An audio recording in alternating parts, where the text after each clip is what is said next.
Alors, je suis venu ici à Bichambele. Il y a une situation. Bichambele, c'est dans quel secteur? Dans le secteur de Kalanganda, territoire d'Idiofa, province de Kwilu. Aujourd'hui, je viens de Kinshasa, après Kinshasa Kikwit. Quand je suis arrivé à Kikwit, j'ai vu une vidéo qui circule qu'à Bichambele, il y a des Mobondo. Alors, c'est pourquoi moi je suis venu à Bichambele pour palper la réalité. Mais arrivé à Bichambele, j'ai trouvé que la communauté est en train de réclamer ses droits. Aujourd'hui, un pays, un village qui n'a pas de terre, n'existe, n'a pas de sa place. Bichambele devient un village, mais qui n'a pas de terre. Les habitants sont maintenant aujourd'hui des esclaves. Tout le terrain est vendu à un Belge, un expatrié qui s'appelle Fajalobi.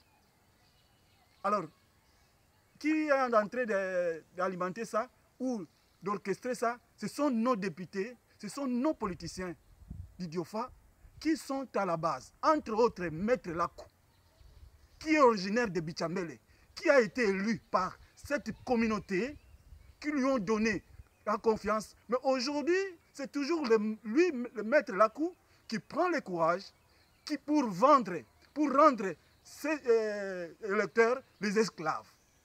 Maître Lakou fait partie de la famille Chefal. Je ne sais pas. Ça, je ne saurais pas, mais je sais qu'il est de Bichambele.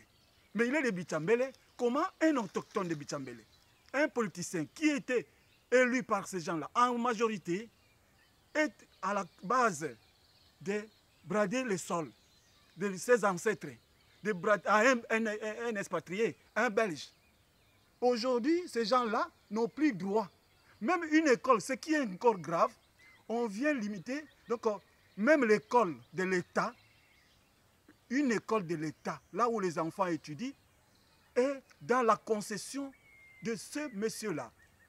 Non. Et quel est le sort de cette école-là? Mais maintenant, l'école finira par disparaître. Les enfants ne partent plus à l'école.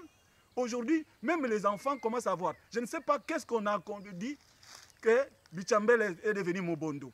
Mais qui est le leader de Mobondo à Bichambele?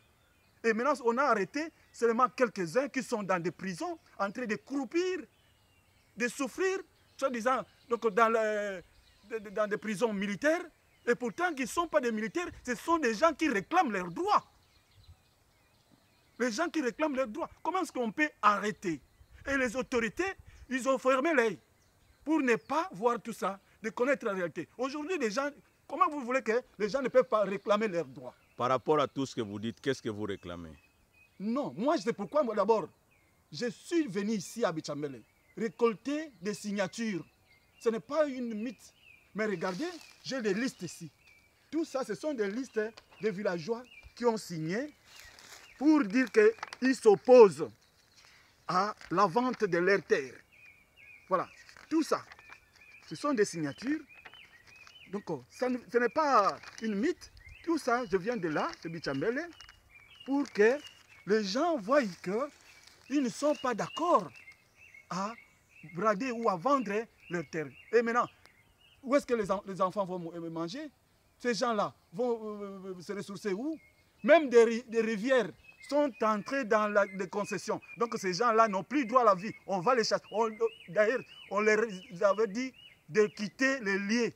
On leur a donné... Mais comment est-ce que... Donc ils n'ont plus droit au champ? Ils n'ont plus droit à rien. À rien. Donc maintenant, ces gens-là sont, je les appelle les esclaves. Ils sont des esclaves. Et comment est-ce qu'en pleine... Donc ça, vous voyez un peu comment est-ce qu'on est en train de salir la réputation de nos autorités, de notre chef de l'État.